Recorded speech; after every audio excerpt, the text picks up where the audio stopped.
what is it that you are facing when you face the future?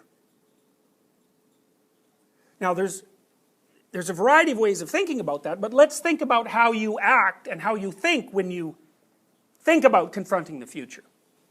I would say, well, you see the future as a field of possibilities, right? You do, that's what you do. You see the future as a field of possibilities. And you use your faculty of imagination to map potential routes through that sea of potentiality. Because you imagine that you could be A, or you could be B, you could be a plumber, you could be a lawyer, you could be a supermodel, you could be a nerd. Like there's all of these possibilities that lie open to you. And some of them are more at hand than others, in that you could get from here to there very rapidly. So for example, if you wanted to go get a drink of water in the next 10 seconds, you could probably make that reality manifest itself. But if you wanted to be a billionaire, then it's going to take a fair bit of maneuvering to make that reality manifest itself. So some are there and some are far.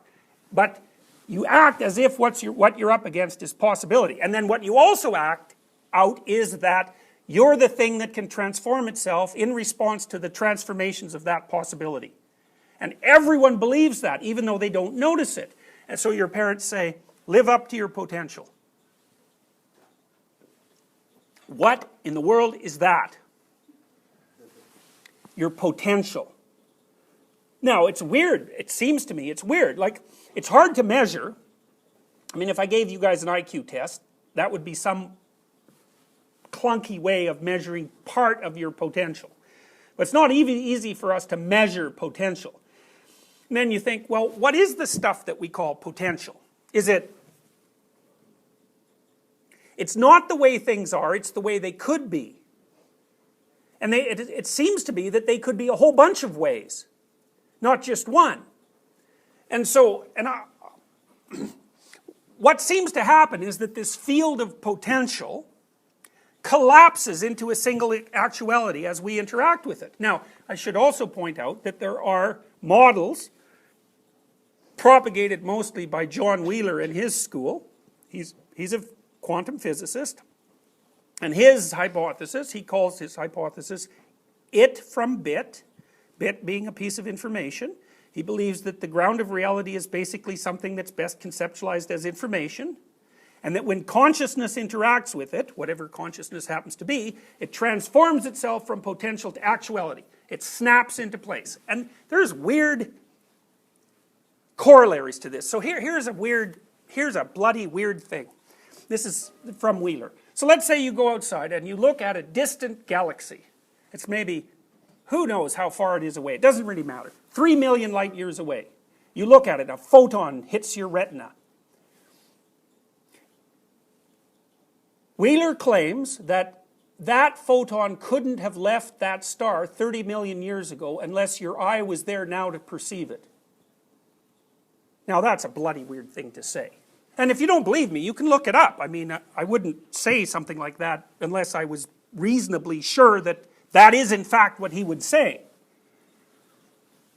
Wheeler believes that the quantum waveform, which is, I think it's something like this horizon of potentials, doesn't become realized until it's interacted with by something that's conscious.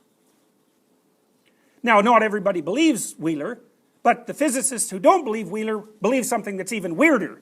They believe that every time a quantum event, so if you go down far enough into the subatomic realm, you get to events that are no longer divisible, basically. So a quantum event, for example, would be the bouncing of an electron from one shell, atomic shell, to a lower shell, in which case, if I remember correctly, it emits a photon. So the bounce is a quantum event. The electron goes from here to here, but it doesn't pass through the intervening space, however that happens, and then it releases a photon.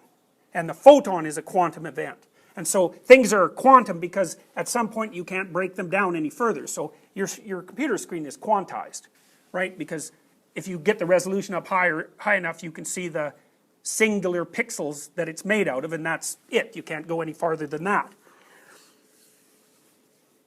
So these other physicists believe that every time there's a quantum event that could go one way or could go another, that a new universe is created in which if it goes one way here, it goes the other way in that new universe. And so there's like infinite numbers of infinitely branching universes.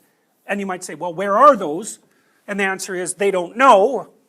They can't really detect them in some sense. And then you might say, well, that's a hell of a theory to explain something simple by. All you do is posit an infinite number of infinite universes and poof, you solved your problem. It's hardly an Occam's razor solution. And then you might say, well, why even bother with that theory? And part of the answer is, well, there are people that are working very hard on quantum computation. And quantum computation involves the use of these things that I don't comprehend at all, called qubits. Q-U-B-I-T-S. And a qubit is a state of matter that could be a variety of different states, but isn't any of those yet. And you can use those qubits to compute.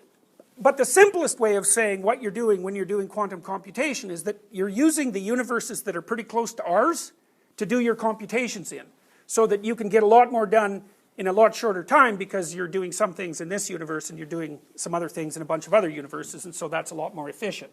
And you might think, well, sure, but quantum computation does work. Now, there's even a company that has manufactured what they claim is a quantum computer, although you can do quantum computations at very local levels. That's been demonstrated. No one doubts it. It's published in journals like Science and Nature. This actually happens.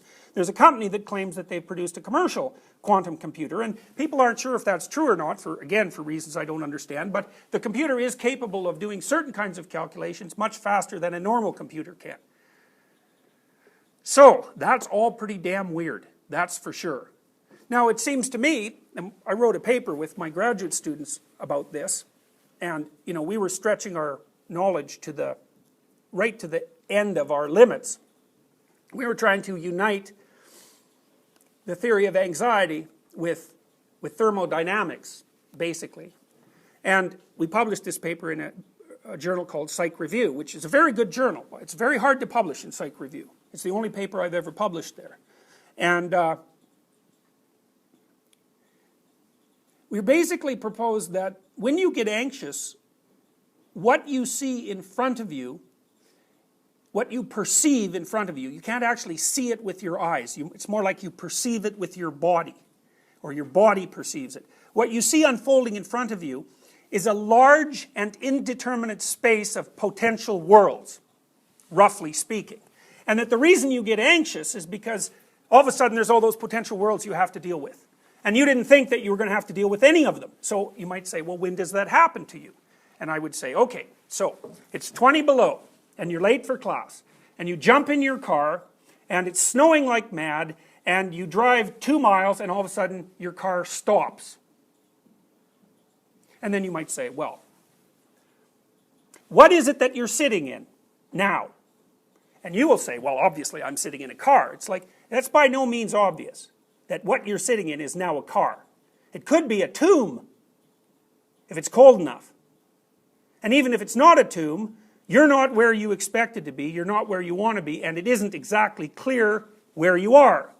And so that your body is going to get all, I just saw a dinosaur-like. And it's an apprehension. It's a perception. It's a perception that the map that you were using to map your environment, to define all the objects and to define your relationship to those objects, no longer fits the territory. And so then you might say, well, if your map doesn't fit the territory, then what the hell is the territory? And the answer to that is many things, many of which you cannot control. Now, you might get lucky, and all that has to happen is that somebody comes and tows you along and takes you to a mechanic. But even that's going to rattle your chains because, well, if your car breaks down, how do you feel about having to take it to a mechanic? Well, mostly you don't feel good about it. And why? It's like, well, you don't know if the mechanic will find the damn problem. You don't know if you might have to get a new car. You don't know if you can trust the mechanic to tell you whether you need a new car. Maybe it's a $2 part and he offers to put a whole new motor in. Then you have to deal with him. You have to find a place to take it. You have to assess whether or not the shop is honest. So it's like a whole can of snakes, and part of that can of snakes is, is it the case that the mechanic to whom I take this car is the thing that he presents himself as?